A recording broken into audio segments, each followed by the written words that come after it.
Hi everyone, welcome back to my channel. My name is Anil and in this video we will learn a new feature of Laravel 8th version, which is the bypass maintenance mode.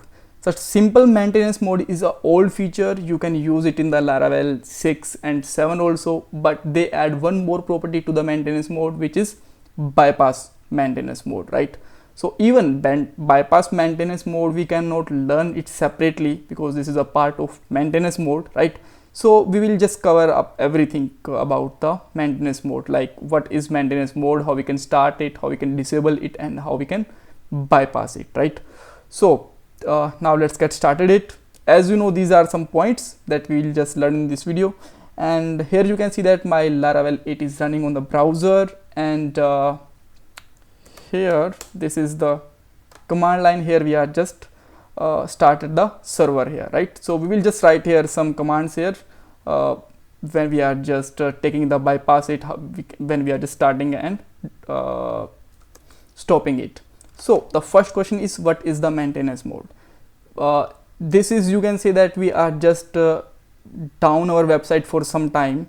So for example, you just want to update some database, or you just want to update some code on your project or your website, then we cannot directly do it when people are just visiting it, right? Because maybe you have some important e-commerce website kind of thing, and just some people are actually doing some sign up, and they are just getting some OTP, and they are just doing some payment kind of things. So we cannot directly push the code, because directly pushing code can be stop the functionality of the users they are actually working on it, right? That's why we are just putting our website in the down mode for some time, and after just updating our website database or style or any functionality, we will just make it up again, right? So this is basically the maintenance mode. So now how we can start it? So for that, you can see that this is our live website, for example, and we can access it anywhere, right? And this is working perfectly. So now let's say I just want to make on the maintenance mode here. So we can just run a simple command like php artisan down, and when you just make it, then you can just get a console here, which is application is now in the maintenance mode, right? And when you just trying to visit it, now you can see that service unavailable. Great. So in this meantime, we can update our website database or any other functionality, as I told you, right? And when we just done with our all work, then we can just make it up like php artisan simply up here. Now you can again access your website.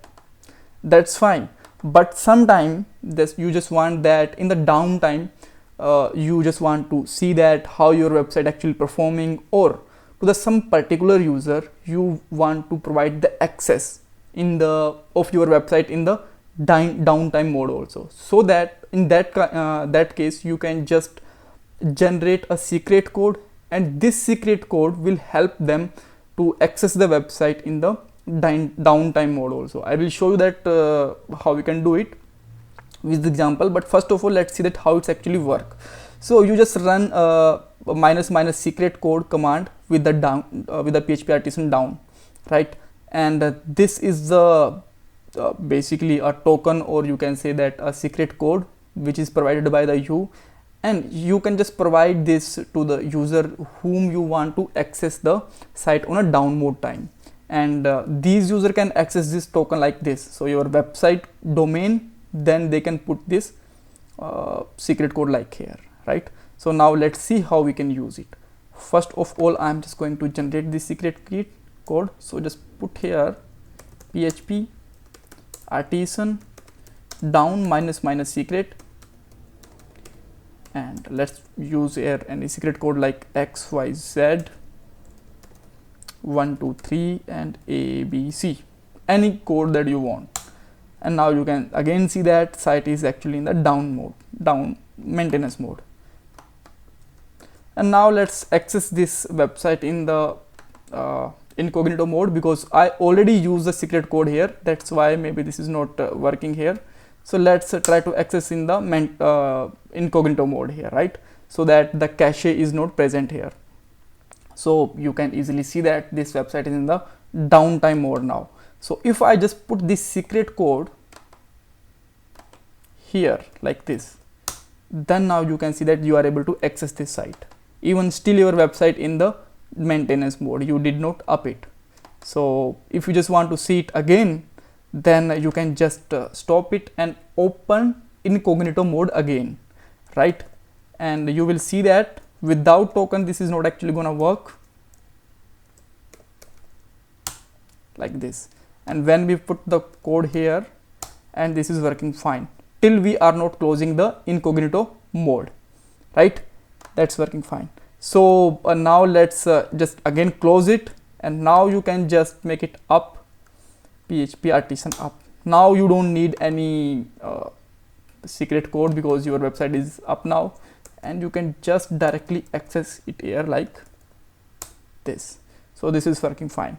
So thanks for watching this video, and please don't forget to subscribe my channel and like this video. Bye bye, take care. One more thing before just stopping this video is that in every video I actually ask an interview question, and in this video I again need to ask an interview question also, right? So let's make it down once again, and in this video my interview question is that, so whenever we are accessing this site, you can see that a by default page for the maintenance mode. Can we update it? And if we update it, then how we can update it? Like, so in the other sites like Amazon and other websites, you can just see that there is some different text like we will be get back soon in some moment, just try after some time, and we will be ready within some moment. This kind of page like this, right? So how we can just provide this page, or we can just change it? So if you know, then don't forget to subscribe, then don't forget to put the answer in the comment box. And if you don't want that, then don't worry, then you can just read it about that, what is that, and maybe sometimes some guys will ask about this question and you can answer it. Bye bye, take care for a moment.